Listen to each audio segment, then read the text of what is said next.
பிஸ்மில்லாஹிர்ரஹ்மானிர்ரஹீம். கண்ணியமிக்க சகோதர சகோதரிகளே, அல்லாஹ்வின் நல்லடியார்களே, அஸ்ஸலாமு அலைக்கும் வரஹ்மத்துல்லாஹி வபரகாத்துஹு. அல்ஹம்துலில்லாஹ். அல்லாஹும்ம ஸல்லி அலா முஹம்மதின் வஅலா ஆலி முஹம்மதின் வபாரிக் வஸல்லிம். இன்றைக்கி நம்ம ஒரு அற்புதமான ஒரு துவாவை பார்க்க போகிறோம். இந்த ஒரு துவாவை ஓதி பாருங்க, உங்களுக்கு ரிசுக்கு அளவின்றி கிடைக்கும். இன்னும் அல்லாஹுடைய புறத்திலிருந்து மலக்குகள் மூலமாக உங்களுக்கு உதவி வரும். உங்களை செல்வ சீமானாக ஆக்கக்கூடியதாக இந்த ஒரு துவா இருக்குன்னு சொல்லலாம்.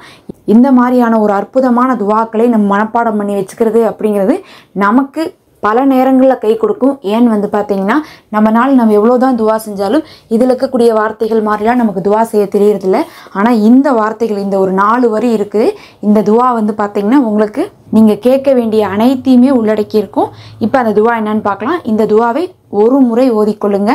ஓதிவிட்டு உங்களுடைய தேவையை நீங்கள் கேட்டுக்கொள்ளுங்க. இந்த துவாவுடைய மகிமையால் உங்களுக்கு உங்களுடைய தேவையும் சேர்த்து நிறைவேற்றி கொடுக்கப்படும்.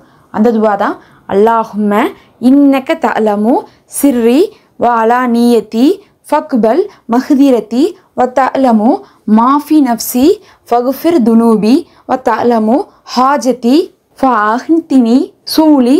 அல்லாஹும்ம இன்னி அஷ்அலுக ஈமானை யுபாசிரு கல்பி வ யகீனன் ஷாதிக்கன் ஹத்தா அலம அன்னஹு லா யுசீபுனி இல்லாமா கதபுத்தலி வரிலா பிமா கலைத்த அலைய அப்படின்னு சொல்லக்கூடிய ஒரு அற்புத துவா. இதனுடைய அர்த்தம் என்னன்னு பார்த்தீங்கன்னா, யா அல்லாஹ், நிச்சயமாக நீ என் அந்தரங்கங்களையும் வெளிரங்கத்தையும் நன்கறியக்கூடியவனாக இருக்கிறாய். என்னுடைய இயலாமையை ஏற்றுக்கொள்வாயாக. முதல் விஷயமே அல்லாட்ட என்ன கேட்குறோம், உள்ளே இருக்கக்கூடிய விஷயம் வெளியே இருக்கக்கூடிய விஷயம்னு சொல்லிட்டு என்னுடைய எல்லா ரகசியத்தையும் பகிரங்கமானதையும் அறிந்தவனாக நீ தான் என்ன பண்ணணும்னா என்னுடைய தப்பை மன்னிக்கணும் யா அல்லாஹ்னு சொல்லிட்டு நம்ம கேட்குறோம். அப்போ நம்முடைய குறைகளை மன்னிப்பு கேட்பது நம்ம துவாவுடைய முதல் தூணாக இருக்குது. அந்த முதல் தூணை தான் நம்ம முதல்ல ஆரம்பிக்கிறோம். அடுத்தது, மேலும் நீ என் உள்ளத்தில் உள்ளவற்றை அறிவாய், எனவே என் பாவங்களை மன்னிப்பாயாக. மேலும் நீ என் தேவைகளை அறிவாய், எனவே நான் கேட்பதை வழங்குவாயாக. அல்லாஹ் இடத்துல 2 சொல்கிறோம். என் மனசில் இருக்கிறது உனக்கு தெரியும். எது தெரியும்? நான் செஞ்ச பாவமும் தெரியும், அதே மாதிரி எனக்கு தேவை இருக்கக்கூடிய அந்த விஷயமும் தெரியும். அப்போ நான் செஞ்சிருக்க பாவமும் என் மனசுக்குள்ளே இருக்குது, எனக்கு தேவையான நல்லதும் என் மனசுக்குள்ளே இருக்குது. அந்த 2ஐயுமே நீ தான் என்ன பண்ணணும், சரி செய்து வைக்கணும். எனக்கு தேவையானதை கொடுத்து என் பாவத்தை மன்னிப்பாயாக அப்படின்னு கேட்குறோம். ஏன் இதை நம்ம கம்பேர் பண்ணி கேட்குறோன்னா, அல்லாஹ்விடத்தில் எப்படி பாவம் மன்னிப்பு நம்ம கேட்குறது உரிமை இருக்கோ, அதேமாரி தேவையை கேட்குறக்கும் உரிமை இருக்குது. அதனால தான் நம்ம 2ஐயுமே மனசில் இருக்கிறத நீயே பார்த்துட்ருக்க கொடுன்னு சொல்லிட்டு நம்ம கேட்குறோம். அதுக்கப்புறம், யா அல்லாஹ், என் உள்ளத்தோடு கலந்துவிடும் ஈமானை நான் உன்னிடம் கேட்கிறேன். மேலும் நீ விதியில் எனக்கென்று எழுதாத ஒன்றை என்னை அடையவே முடியாது என்று நம்பும் அளவு உண்மையான இறை நம்பிக்கையை உன்னிடம் கேட்கிறேன். எனவே நீ எதை விதித்தாயோ அதை கொண்டு பொருந்தி கொள்ளக்கூடிய பண்பை உன்னிடம் கேட்கிறேன் அப்படிங்கிறோம். ஒரு 3 விஷயம் என்னென்னா, ஒன்று ஈமான் கேட்குறோம். ரொம்ப உறுதியான ஈமானை என் மனசு கொடு.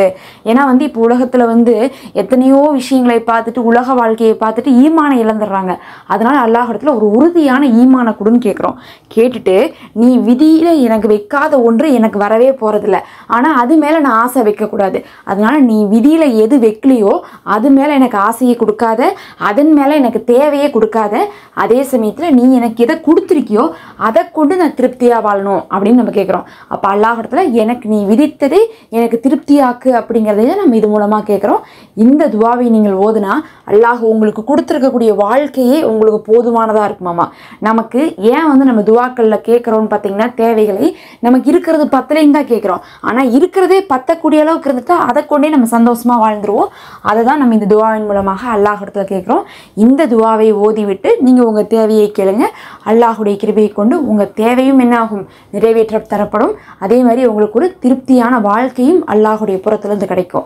இதை முடிந்தால் தினமுமே ஏதாவது ஒரு நேரமாவது என்ன பண்ணுங்க, ஒரு முறை ஓதிவாங்க. அல்லாஹுவே போதுமானவன். நிறைய பேர் துவா செய்ய சொல்லிட்டு இருக்கீங்க. உங்கள் அனைவருக்காகவும் நான் துவா செய்து கொண்டு தான் இருக்கேன். அல்லாஹ் உங்களுக்கு சிறந்ததையும் சிறந்ததை தருவானாக. இந்த வீடியோக்கு ஒரு லைக் கொடுத்து கீழே இருக்கக்கூடிய ஹைப் பட்டனை கிளிக் பண்ணிங்கன்னா மற்றவங்களுக்கும் இது காட்டுறதுக்கு ஒரு காரணமாக இருக்கும்.